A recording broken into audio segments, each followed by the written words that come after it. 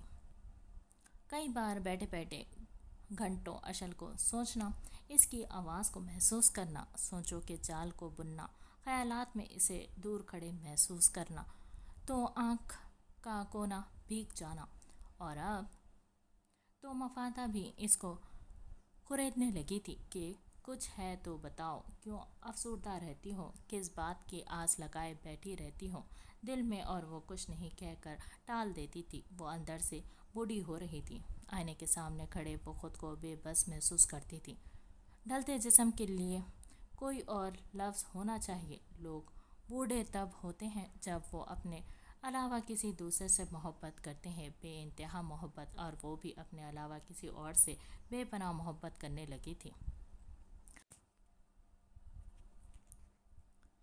اکثر تہجد میں اٹھ کر دعا مانگتی اور ہاتھ اٹھاتے ہی اس کو اس کی محبت نے شرمندگی میں گھیر لینا کہ زمین ہوتے ہوئے بھی آسمان کی خواہش کیوں پال لی اس نے۔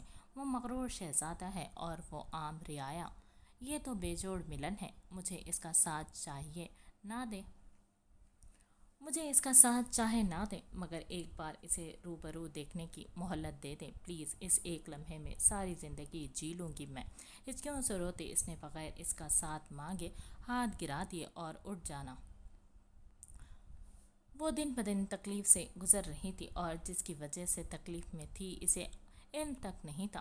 حال فائل نیچے گرنے کی آواز پر وہ خیالوں کی دنیا سے واپس پلٹی تھی۔ سب کچھ یاد کرتے اس کے لبوں پر تلخ بے بس مسکراہٹ آئی تھی۔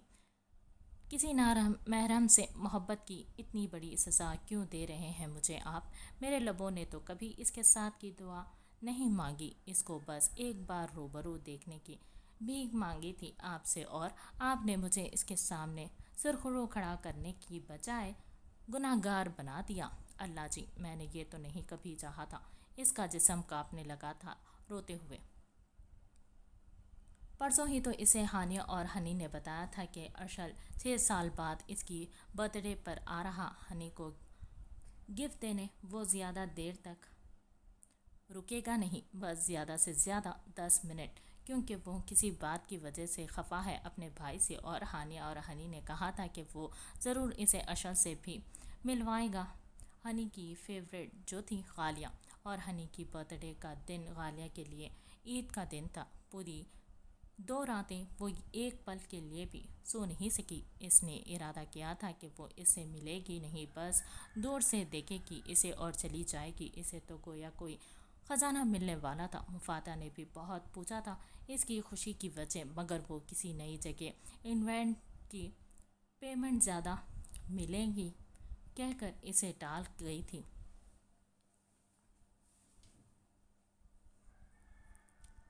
مگر دل کی خوشی چہرے پر عیاں تھی، اور پھر ساری خوشیوں پر پانی پھر گیا تھا۔ جو ہم سوچتے ہیں ویسا کب ہوتا ہے؟ وہ ایک شخص اس کی دنیا تھا، اور اب وہ دنیا برباد کر دی گئی تھی۔ وہ نہیں جانتی تھی کہ اشر اس کے ساتھ کیا کرے گا۔ اسے نہیں جاننا تھا جو ہوا تھا اس سے زیادہ کچھ ہونا باقی تھا۔ ہاں، ابھی تو بہت کچھ باقی تھا۔ غالیہ فضل کا اپنی محبت کے کرچیوں کو سنبھال کر دفن ہونا باقی تھا۔ 6 ماہ سے جس ہجر کو وہ کاٹ رہی تھی وہ اب اسے کاٹنے آ رہا تھا، مگر وہ تو اسیر محبت تھی، کیا وہ نفرت کا بوجھ اٹھا پائے گی؟ اس کی آنکھیں تھکنے لگی تھی، رونے سے پلکیں بھاری ہونے لگی تھیں۔ جب کسی نے اس کے اوپر کسی وجود کو پھینکا تھا، اس نے گھٹنوں سے سر اٹھا کر چکراتے سر سے اپنے اوپر گرے وجود کو دیکھا تھا۔ چل مل اپنی بہن سے، 10 منٹ ہے تم دونوں کے پاس، اس کے بعد تم دونوں ایک دوسرے سے کبھی نہیں مل پاؤ گی۔ مجھے تو لگتا ہے کہ تم دونوں اس جرم میں برابر کی شریک ہو، لیڈی انسپکٹر نے کہا تھا۔ غالیہ تم ٹھیک تو ہو نا؟ غالیہ، مفاتح نے اس کے چہرے کو ہاتھوں میں پکڑا تھا جب وہ کسی اپنے کا لمس پاتے آنکھیں بند کر گئی تھی۔ اس کا چہرہ مفاتح کے ہاتھوں میں ڈھلک گیا تھا۔ مفاتح نے دیکھا تھا کہ اس کے چہرے پر جگہ جگہ زخموں کے نشان تھے۔ ماتھے پر گہرا زخم تھا جس کے ارد گرد خون سوکھ چکا تھا۔ ہونٹ کا کونا بھی پھٹا ہوا تھا، وہاں بھی خون سوکھ چکا تھا۔ ناک کے پاس بھی خون جم چکا تھا۔ سفید چہرے پر نیلے نشان تھے۔ کیا کیا ہے تم لوگوں نے میری بہن کے ساتھ؟ وہ اس کا سر گود میں رکھے چیخی تھی۔ سامنے بیٹھے حوالدار نے ناگواری سے کانوں میں انگلیاں ٹھونسی تھی۔ انسپکٹر پوری دل جمی کے ساتھ ہنسا تھا اس کی بے بسی پر۔ ایسا یہ تمہارے باپ کی جاگیر نہیں تھانہ ہے، آئی سمجھ؟ اب اگر آواز اونچی ہوئی تو اپنی بہن کی شکل دیکھنے کو ترس ہوگی، انسپکٹر نے وارننگ والے لہجے میں کہا تھا۔ اس سے پہلے کہ وہ کچھ کہتی، ایک آئی جی انسپکٹر وہاں داخل ہوئے تھے، جن کو دیکھ کر وہ انسپکٹر کھڑا ہوا تھا اور سلیوٹ کیا تھا۔ سر آپ، اس کے گلے میں گلٹی ابھری تھی۔ کیا مچھلی منڈی بنایا ہوا ہے یہاں؟ تھانہ ہے یا سراہا؟ آئی جی اس پر گرجا تھا۔ سوری سر، وہ یہ قتل کے کیس میں۔ شٹ اپ، مجھے سب پتا ہے۔ فائل تیار کروائی؟